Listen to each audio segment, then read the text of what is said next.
E aí, galera do rock, sejam muito bem-vindos ao Rock Smile. Eu sou o Nick Rock E eu, o John Metal. e no nosso papo de hoje a gente vai mergulhar na jornada épica de 50 anos de uma das maiores bandas do planeta, o Aerosmith. Para montar esse material, a gente fuçou em documentários, reportagens, tudo para contar essa história completa, desde a ascensão meteórica e a implosão caótica até o adeus recente e super emocionante dos palcos. A notícia que, sem dúvida, chocou um mundo da música pode ser resumida nessas poucas palavras.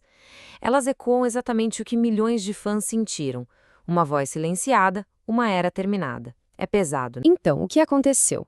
Em agosto de 2024, depois de uma lesão devastadora nas cordas vocais do Steven Tyler, a banda anunciou oficialmente a aposentadoria das turnês.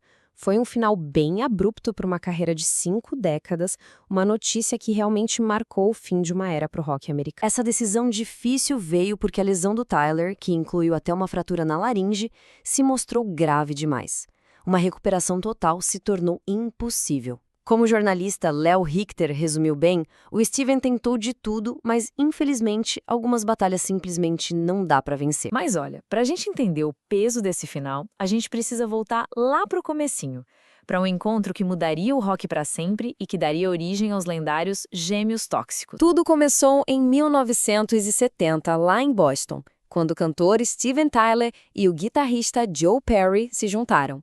E uma curiosidade: o nome Aerosmith não significa nada, na verdade. Foi uma sugestão do baterista Joey Kramer, que só curtiu como o nome soava depois de ouvir um álbum do Harry Nilsson. Vai entender, né? Os shows deles ao vivo eram uma explosão e eles rapidinho ganharam fama.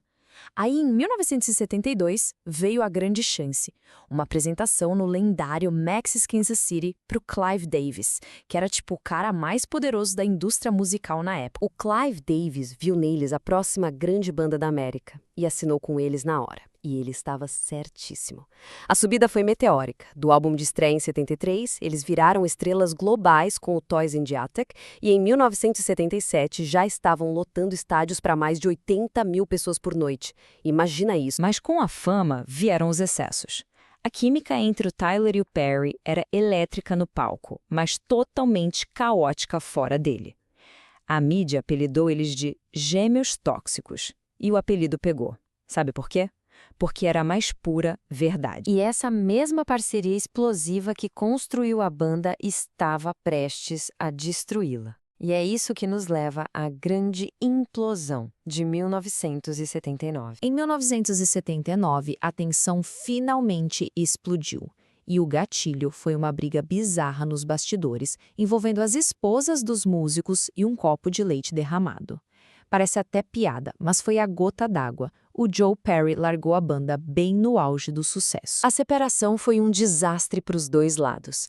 Sem o Perry, o Aerosmith perdeu completamente a magia, tocando em lugares cada vez menores. E o projeto solo do Perry, embora elogiado pela crítica, foi um fracasso de vendas. A verdade era clara: um precisava do outro. O que veio depois foi, sem exagero, uma das histórias de retorno mais inacreditáveis da música. Bem-vindos ao milagroso segundo ato do Aerosmith. Depois de se reunir em 84, o retorno foi construído em 4 passos fundamentais. Primeiro, uma colaboração genial com o Run DMC em Walk This Way que colocou eles de volta na MTV. Depois, uma intervenção que salvou o Steven Tyler dos vícios. Aí, o impensável aconteceu. A banda inteira ficou sóbria. E o resultado, um retorno triunfal que dominaria o mundo. E a escala desse retorno foi astronômica. 19 milhões. É isso aí, 19 milhões. Esse foi o número de cópias que os 3 álbuns do retorno venderam só nos Estados Unidos, superando até o auge deles nos anos 70. Eles se tornaram maiores do que nunca, ganhando Grammys, dominando a MTV. Foi um feito inacreditável, que prova uma coisa rara. Poucas bandas chegam nesse nível de sucesso uma vez. O Aerosmith conseguiu 2 vezes. Essa resiliência extraordinária cimentou o lugar deles na história, o que nos traz, finalmente, ao seu legado inquebrável. No fim das contas, a história do Aerosmith é uma história de sobrevivência. Eles não são só a banda de hard rock que mais vendeu nos Estados Unidos ou membros do Hall da Fama do rock. Eles são a maior história de superação do rock e os pioneiros que uniram o gênero com o hip hop. A jornada deles é incomparável. Eles sobreviveram a brigas internas, a vícios e alcançaram um estrelato gigantesco, não uma, mas 2 vezes. Eles transcenderam o tempo e as modas, se mantendo relevantes por 5 décadas de um jeito que pouquíssimas bandas conseguiram. E isso nos deixa com uma última pergunta, né? Depois de 50 anos de rock, drogas e redenção, qual vai ser o legado final do Aerosmith? A música temporal? A resiliência inacreditável? Ou a prova de que mesmo no meio do caos, a redenção é sim possível?